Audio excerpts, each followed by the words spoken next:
This episode is proudly supported by Crunch. Running a hospitality business isn't for the faint-hearted. Between ordering stock, scheduling rosters, paying bills, motivating your team, and keeping customers happy, there's a lot on your plate. It's no surprise that business planning often gets put on the back burner. Well, here's something that can help. Introducing Crunch, a new app to help simplify the business side of hospo.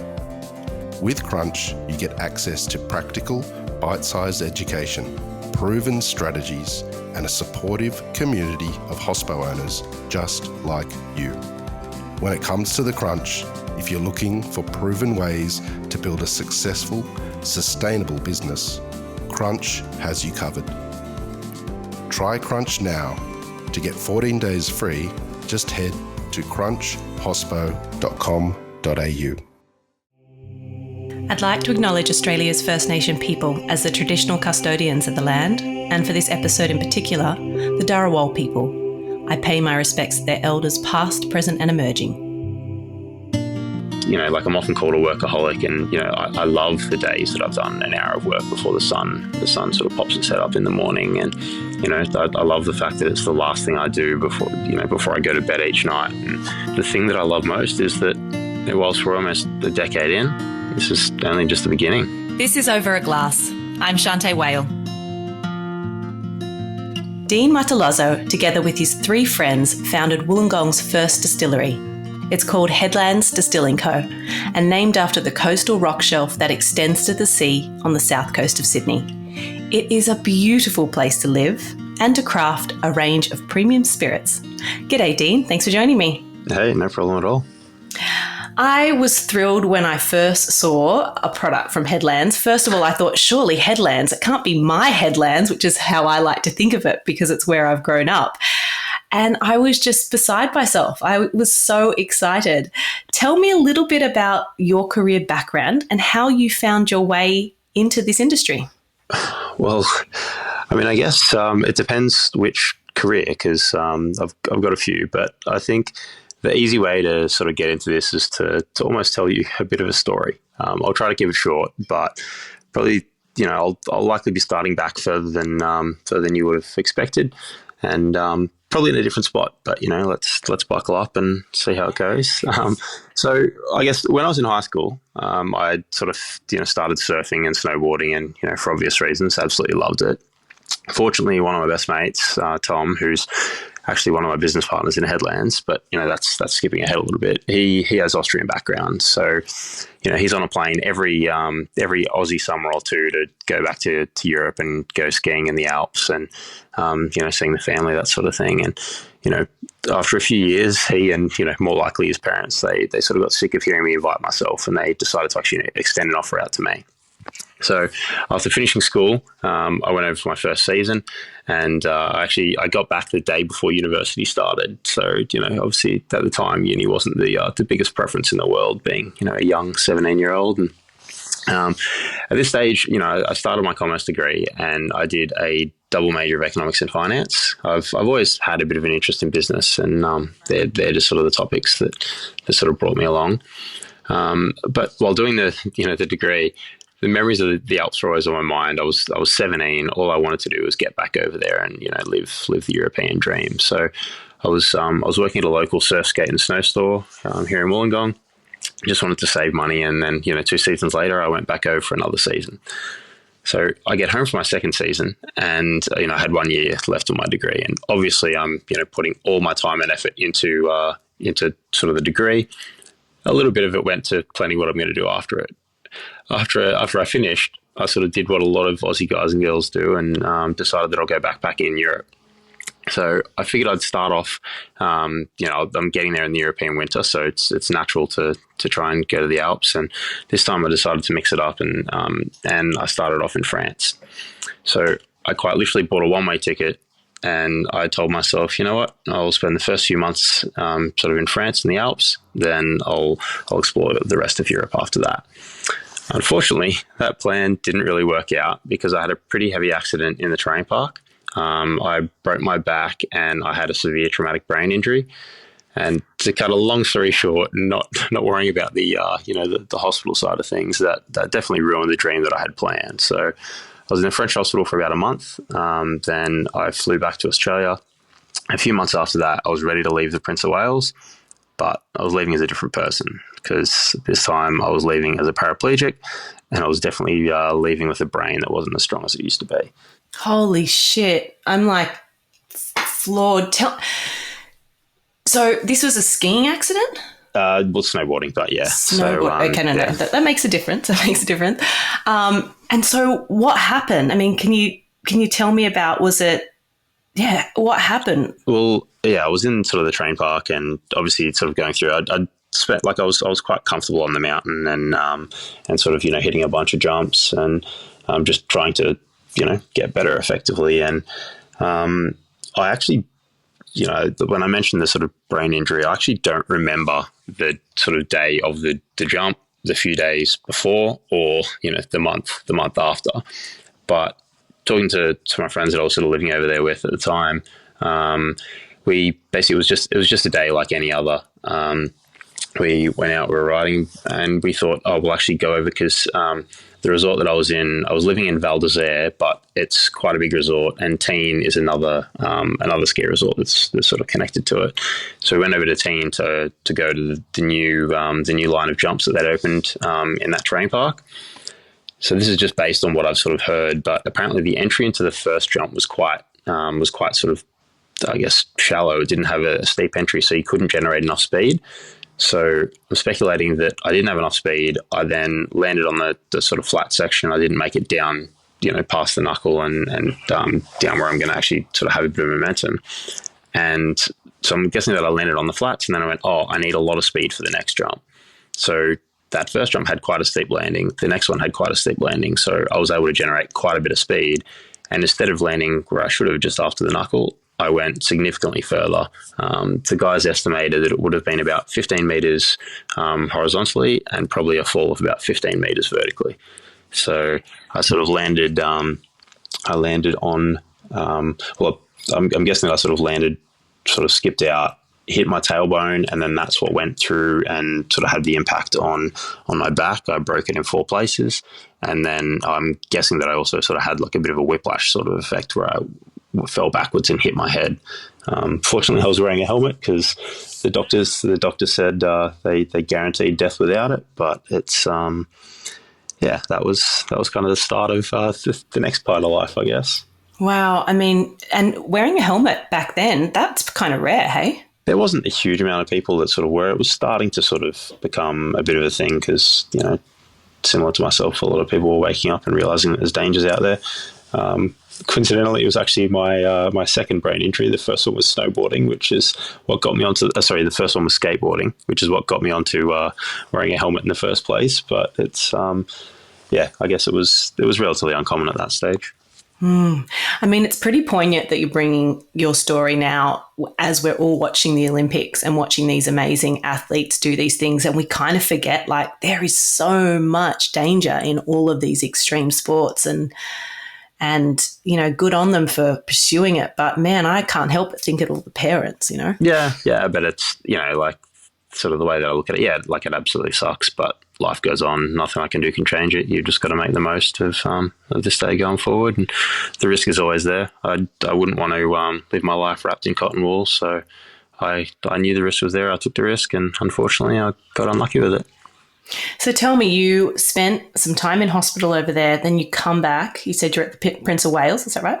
Yeah. So, left Prince of Wales, and I kind of spent, like, I can be very all or nothing with certain parts of my life, and I spent the next few months, it was just nothing but physio all day, every day. I sort of was getting, not getting over it, but I just sort of needed a little bit more. So I decided to get back into the workforce, and I got a job at the university, just doing like an admin sort of role. And I was working for the Sydney Business School. And before I knew it, I had sort of enrolled myself, and I started a Master of Business Administration. So I was doing that while I was sort of working there and just doing my physiotherapy. But when I sort of left uni the second time, after getting my master's, I had the goal of sort of becoming a financial advisor. I wanted to give financial advice and obviously try and sort of use those skills to build the wealth of my own. But I started working at Perpetual. I was in a graduate program, and when I finished that, I actually found myself in like an investment analytics role. So I found that was a little bit more, stimulating for the brain, and sort of got into that. I've since moved to another company. I work for Morningstar, and my role in finance has changed a little bit, but it's more or less the same. Given we met via the distillery, however, I think I feel like it's safe to say that's the part of the story that you're more interested in, and I guess fortunately that's the part that's more interesting, I think. I don't know about more interesting. It's just I don't have a brain for all that other stuff. So you'd just be talking, and I'd be going, I don't know what questions to ask. Well, yeah, it's not the most exciting thing in the world, but I've got a bit from both worlds at the moment. So tell me a little bit about your other mates that were behind this, and how you got the crazy idea that you wanted to have a distilling company of your own. Well, the idea for Headlands, quite coincidentally, in fact, actually came up over a glass.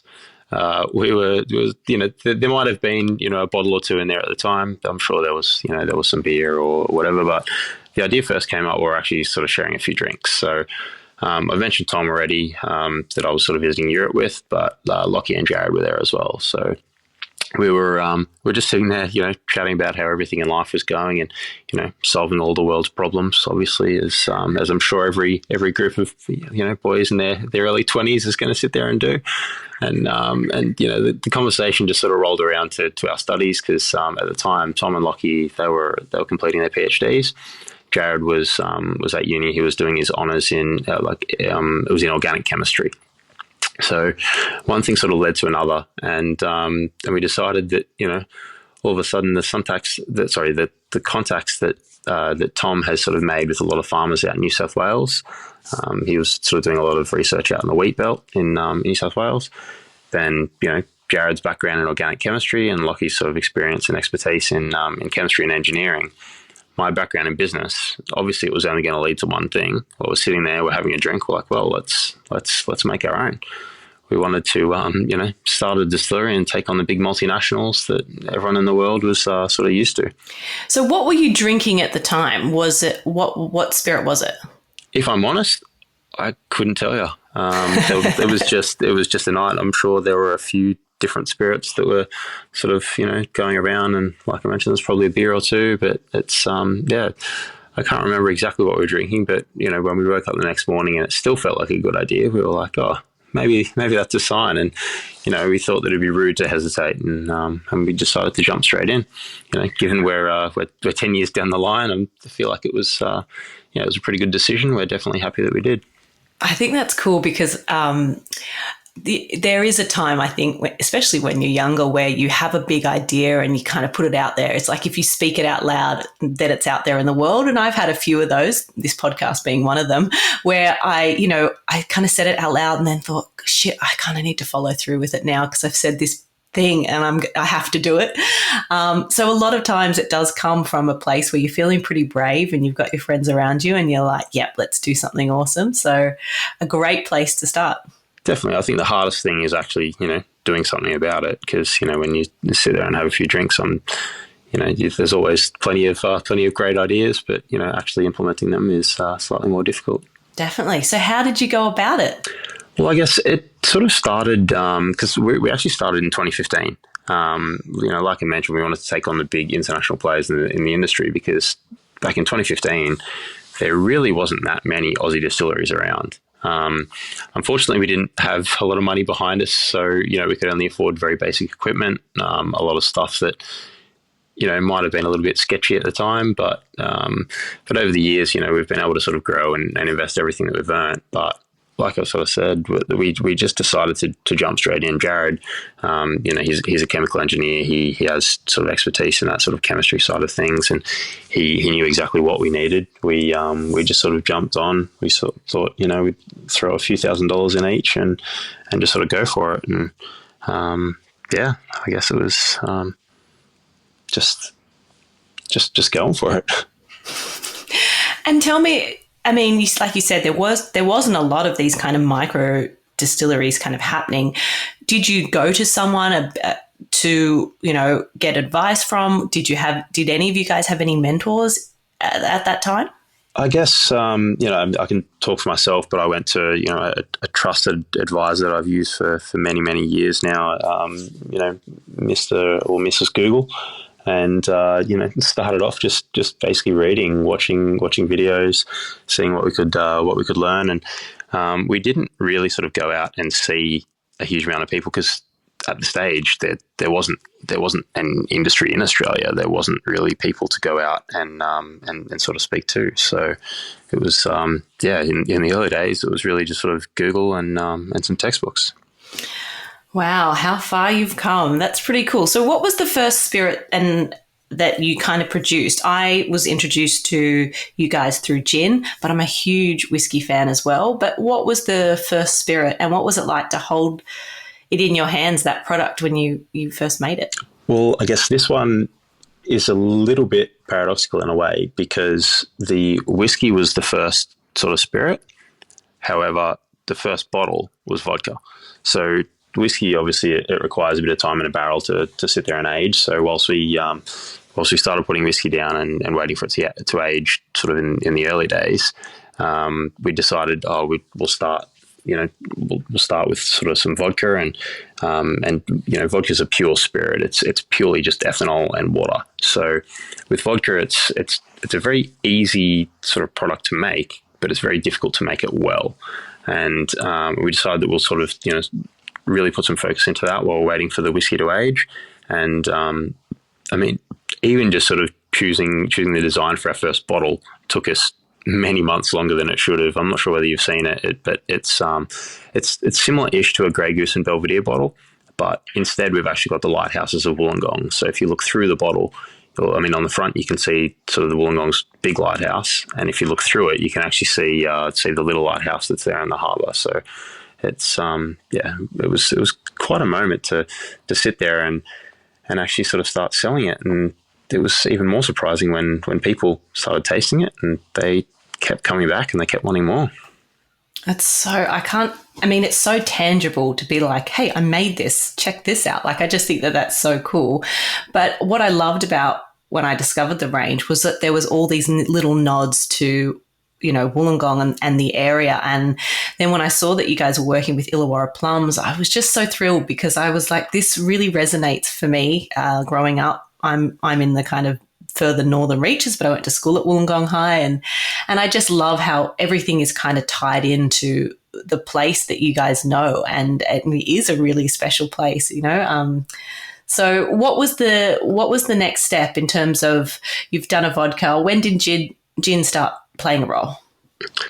Well, gin was actually sort of the next product that was sort of released after that. So we released the gins before we released the whiskey. And with gin, it's actually effectively just a step up from vodka. To make gin, you need to be able to have a sort of good quality vodka, and then you sort of redistill it. You apply a whole bunch of other botanicals and give gin its sort of flavor.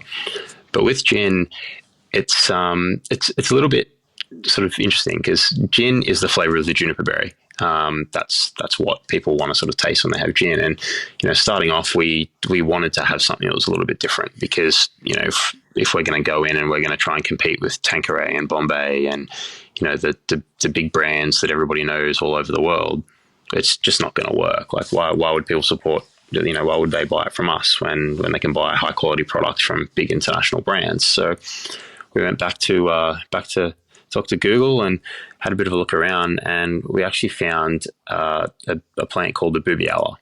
So the boobialla berry, it's colloquially people call it the native Australian juniper. Scientifically, it's actually a completely different species.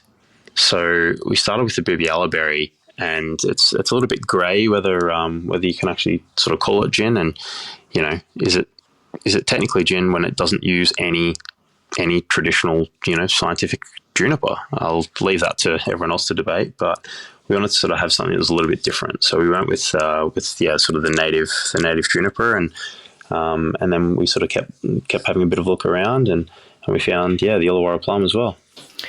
And it's a species that has been used in Indigenous culture for a long time. Where are you sourcing that from? Because I kind of thought that it was fairly, not not cultivated in a way. So where are you sourcing that from? And you don't have to guess exact names.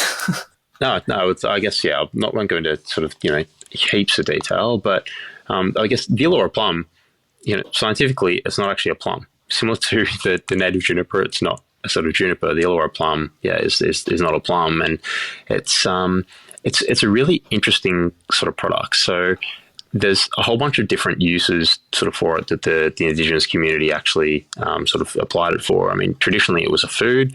They'd sort of use it in sauces, jams, desserts, flavorings, and it's the kind of product that it was the kind of fruit that it's very confusing to my palate. Actually, it's it's slightly sweet, slightly tart, but it's just a different sort of product. So we wanted to sort of experiment with it, and while we were sort of having a look around, one of our friends, he actually sort of had some on his property, and we then sort of went to a bunch of the neighbours. They had a few trees, as you said sort of earlier. You can't actually buy them commercially. They have to be literally hand foraged. There's a few people that we actually sort of buy them from that sort of forage, and as we've grown sort of over the last what's it been since we released the gin, it would be at least sort of 5 or 6 years now. A lot of people around the Illawarra especially, they have obviously Illawarra plum trees on their land in their yard, and they've sort of heard about us. So we actually often have people getting in touch and saying, "Oh, hey, the trees are fruiting. Do you guys want to come and pick up some of the plums?" Because for them, it's just going to sort of drop on the ground and they're not going to use it. But for us, it gets a bit of value, and it's just a way that we're really trying to sort of spread the word. I think it's amazing because we have so many, in particular gin, but so many Australian products on the market, but you guys are using all Australian sourced ingredients, which is incredible. And as I read through and hear a bit more about your products, I really do see this Australian theme interwoven into your story, looking at where you source some of your grains from in Riverina, which is a really important, area in New South Wales and Australia for, grape grain production, and then using some of the barrels that are kind of muscat and a pera, ex-use. I can see that there's this real Australian story, and it's either that you've got a great marketing team or it's kind of something that's important to you guys. Well, I guess that's the beauty of sort of running your own product, is that not only are we the distillers, but we're the marketing team, we're the cleaners, we're the finance guys. Where you have to be everything when you start a business. And I guess the fact that we actually have this relationship with sort of the farmers out in the Riverina, that's really like a big point of difference for us. Australia, we're pretty universally kind of seen as having some of the best wheat and some of the best barley in the world. And that's why we thought that we'll start quite literally with the grain. So it's a little bit different actually for a distillery sort of to produce alcohol the way that we do, because the vast majority of distilleries globally, when it sort of comes to sort of the raw spirit, they don't actually make it themselves. They'll buy it from industrially produced they'll buy it from sort of big industrial plants. They'll buy thousands of litres at a time, and that's their ethanol. For us, we quite literally buy grain direct from a farmer. We mill it, we ferment it, we distill it, and we bottle it ourselves. So we call our process from grain to glass, because quite literally we receive it as grain. We do everything until it goes in the glass. And, in terms of labour and like you said, most of you guys have other jobs. Is that because you want total control over all the aspects of the product, or is it to do with, more logistics? Why that decision? I guess a little bit of both. I mean, Jared, he's at the distillery full time. He's our mad scientist, sort of master distiller. He's at the distillery full time with Zach, one of our other employees, and yeah, those guys are there. They're the ones that actually sort of make it all happen. A lot of the stuff that we're sort of doing, it's really, I'm often sort of doing it for before the sun comes up in the morning, and I'm doing it sort of late at night until I get into bed. I'm sort of there on the weekends. It's just about if you're passionate enough about it and you have enough commitment, then you'll find ways to make it happen. I think that a lot of people say, "Oh no, I don't have time." we've all got the same amount of time. You just need to allocate it the right way. I need to record that sentence and listen to it more often. Tell me a little bit about who was some of the first people to take on your products, and where can we find them? Well, I guess there's a lot of we're really fortunate that across the Illawarra we've really built sort of quite a good sort of customer base. Illawarra, sort of Sydney, and we're really sort of across sort of the wholesale and the retail channel. So, I mean, the easiest place to sort of get our products from are sort of directly from us, either at the distillery on the website, but we're in most of the independent bottle shops across, the Illawarra, sort of southern Sydney-ish kind of region. There's a growing range in Sydney that are sort of stocking our products. Some of the places like BWS, and we're in Dan Murphy's online. But I guess in terms of the on-premise venues, we're in 50 plus sort of venues, and that number, fortunately for us, is always growing. It's just not growing as fast as we'd like it to. I mean, we've got this incredible product. The hardest thing is just to get it out there, to let people know about it. And, as soon as people do try it, then, more often than not, it's something that they quite enjoy. And we've locked in another customer that's helping support us on an ongoing basis. We have to talk a little bit about your gin bottles, because, I mean, who is throwing that bottle out? I don't know, because it's absolutely stunning and you just want it on your shelf. Tell me a bit about the decision on that bottles and where you get it and how it's made.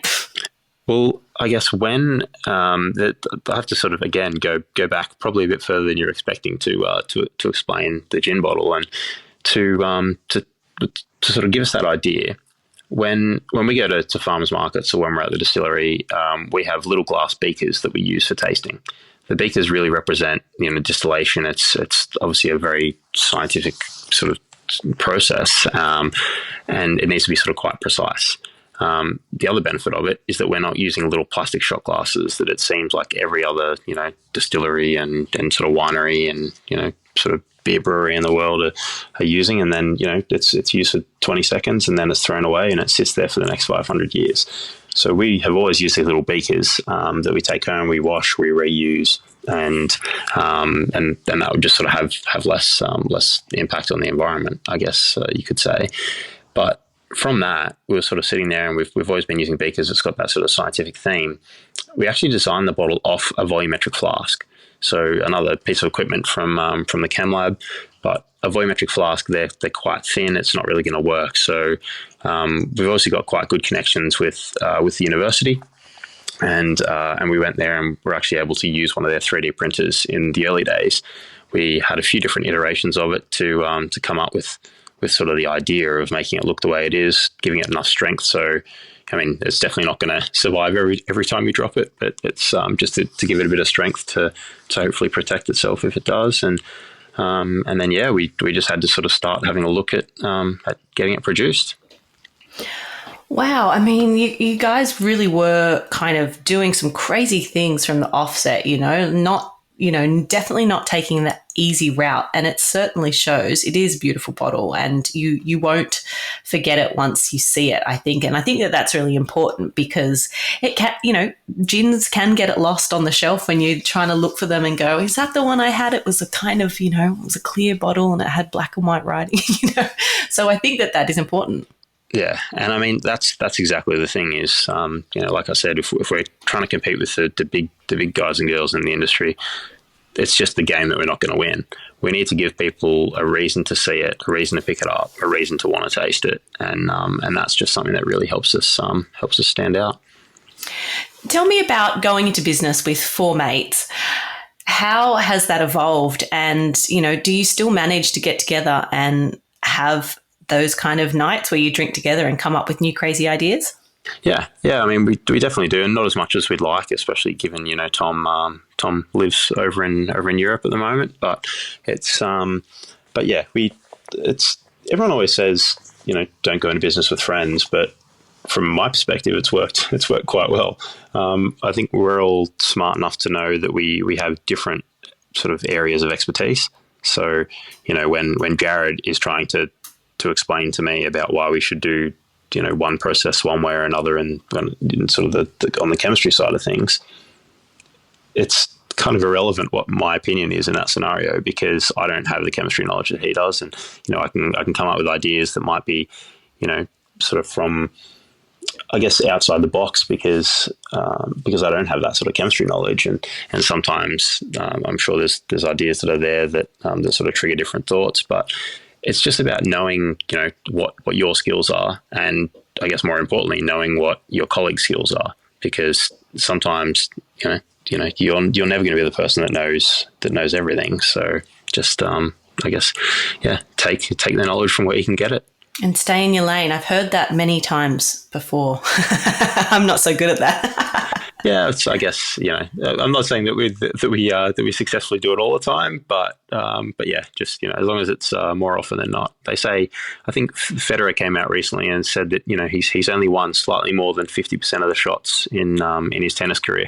As long as you win the right ones, then you're going to succeed as well. Yeah. I love that. What do you love most about, being a founder of a distillery? What makes you get out of bed in the morning and work those extra hours? Well, I mean, it's, as I mentioned, like I still work full time in my finance role. So the distillery is sort of taking up the time during, the morning, evening, weekends, but it's just my sort of hunger to grow and to sort of innovate, to have different products, and also the flexibility that being a founder actually sort of gives you, because we're quite fortunate that there's the four of us. I only need to convince three other people that this is the right idea, and I guess it's just a way that we can act fast, and we can try different things. And I guess, like I'm often called a workaholic, and, I love the days that I've done an hour of work before the sun sort of pops its head up in the morning. And, I love the fact that it's the last thing I do before I go to bed each night. And, I love that I've been able to do this with three of my best friends. And I guess the thing that I love most is that whilst we're almost a decade in, this is only just the beginning. Well, I think you've said that very well. I always ask my guests a little bit about some of their beverage choices, because I think it tells a lot about people, but it also gives me an idea of what makes you tick. Dean, if you could only drink 3 drinks for the rest of your life, what would they be and why? Well, I guess three drinks. Am I allowed to choose, like, for example, gin, whiskey? Am I allowed to choose a category, or does it need to be a specific product? You can do whatever you want. Well, I mean, what I'll do is I'll answer both, because if I'm going to say I can choose a category, then I'll say beer, spirits and wine. But that's the broadest answer you can possibly give, and it's a little bit boring. So if I'm going to say sort of 3 specific products, one of them would probably be our Illawarra Plum, our plum cask whiskey, because that's, everyone says they don't have a favourite child. That's probably my favorite child. It's quite literally a world first product. It's never been seen, and it's super unique. The other one, the next one, would be Tidal Line. So that's our Illawarra Plum infused gin. Again, it's a world first. It's super tasty. It's actually, last year we won at the World Gin Awards. We won Best Australian Slow Gin for that one. So at least it's not just my opinion. And I guess for the third drink, I'd probably say a pale ale. There's a local brewery here in Bulli called Resin. I'm a huge fan of their Paradox Pale Ale, and yeah, just something to mix it up a little bit, and I'll go and have a pale with the guys up at Resin. I did see that Ash Grunwald is playing at Resin very shortly, and thought it is a very good excuse to get down there and have a couple of beers. I'm a big fan of Resin too. yeah, exactly. It's a cool place. They're cool people. They have a tasty beer, and it's always a good vibe. Well, I think 3 drinks that I can totally get on board with. I do have to say that the Headlands Illawarra Plum whiskey, that single malt, looks beautiful. Like the bottling, the colour, it just makes you kind of feel like you're drinking it before you even had. But it's been so lovely to get to know you. Thank you so much. Like I said, I automatically loved your brand and what you do. It resonates so strongly with me, and it made me feel really proud, that there was something that you could take to the world and say, hey, this is where I'm from, I think we live in the best place in the world, and it's really wonderful to have a product like yours to come out of it. No, well, thank you. And we're, I had actually never heard of the Illawarra plum until I started looking. And when we sort of had that first taste and it worked out, we thought, yeah, look, we're really onto something here. And obviously the awards that we've been able to sort of, I guess win from it have just been testament to that, and just hard work and, get it out there, give everyone a taste. Well, Dean, you're certainly somebody that packs a lot in and just gets on with it. That is my takeaway from today. I wish we could all do a bit more of that. Thank you for spending some time with me, and cheers to you. Cheers. Thanks. This is Over a Glass.